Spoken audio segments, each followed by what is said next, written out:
Olá, musas e musos. Sou Daniel Lofego, bolsista da Fundação de Amparo à Pesquisa do Distrito Federal para o Programa de Iniciação Científica da Universidade de Brasília. Me apresento hoje chamando vocês de musas e musos, pois era assim que os estudantes de museologia na UNB gravavam os números dos colegas no celular, fazendo uma alusão ao Templo das Musas, um conto grego que ensinam nas matérias de introdução ser a origem epistemológica da instituição que rodeia as discussões em sala de aula.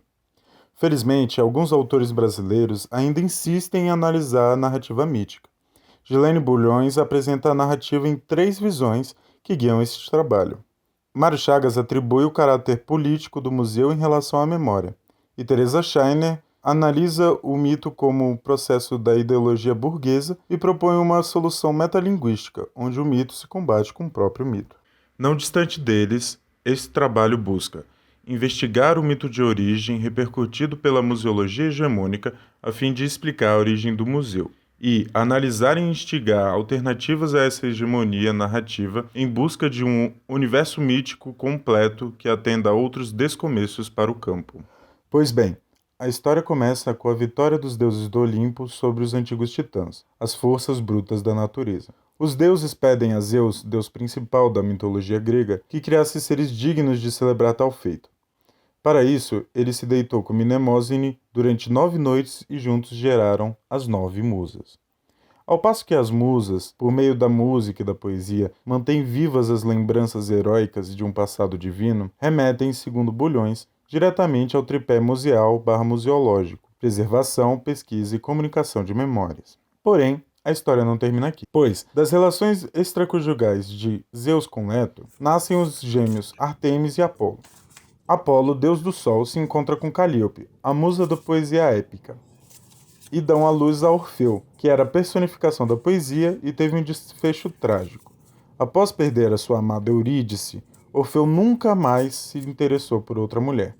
Foi morto violentamente e seu corpo esquartejado e espalhado pelo mundo por um sopro. Selene, a lua, grávida de Orfeu, dá a seu filho o nome de Museu, em homenagem às musas. Museu foi criado por ninfas, seres mortais ligados às forças da natureza, e enterrado, após a morte de velhice, no lugar batizado com seu nome, a colina de Museion, um morro oposto à Acrópole, em Atenas. Conforme a mitologia grega, coube a ele a tarefa de reaver a poesia que foi espalhada em tudo o que há pelo corpo destroçado e soprado de seu pai. Teresa Scheiner olha para a Morada das Musas e propõe mudar o foco de análise, possibilitando uma releitura do mito. Assim, ela evidencia o museu em um campo de embate de percepções voltadas nas tensões entre templo e as musas. Ela nos mostra que os museus tradicionais ficaram tanto para o templo que os fizeram de forma a não ter espaço para as musas. Já Mário Chagas e Bulhões encontram uma outra dualidade de conceitos, entre Mnemosine e museu, entre influência materna e a paterna, entre museus rizomáticos e arbóreos, entre o poder da memória e a memória do poder. Patrimônio aos cuidados de Zeus é o que representa a nação na perspectiva patriarcal. Bulhões apresenta a contrapartida. Sob a ótica de Mnemosine, o museu seria abraçado pela lógica do matrimônio. Sobre os cuidados das musas, o museu é agraciado pelo fratrimônio.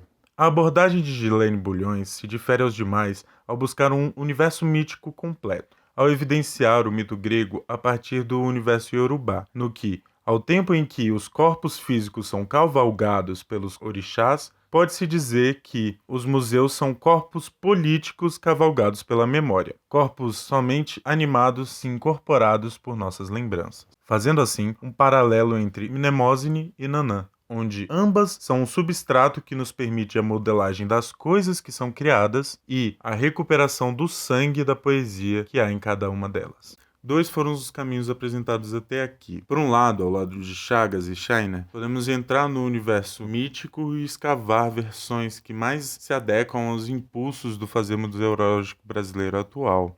Por outro lado, quando Gilene Bulhões traça o paralelo com a mitologia iorubá, uma outra abordagem se faz presente, o caminho de entender e revirar a multiplicidade mitológica que carregamos de África e Pindorama. Reconhecer essa segunda alternativa pode ser o passo na direção da emancipação às perspectivas colonialistas construídas para os museus e para a museologia.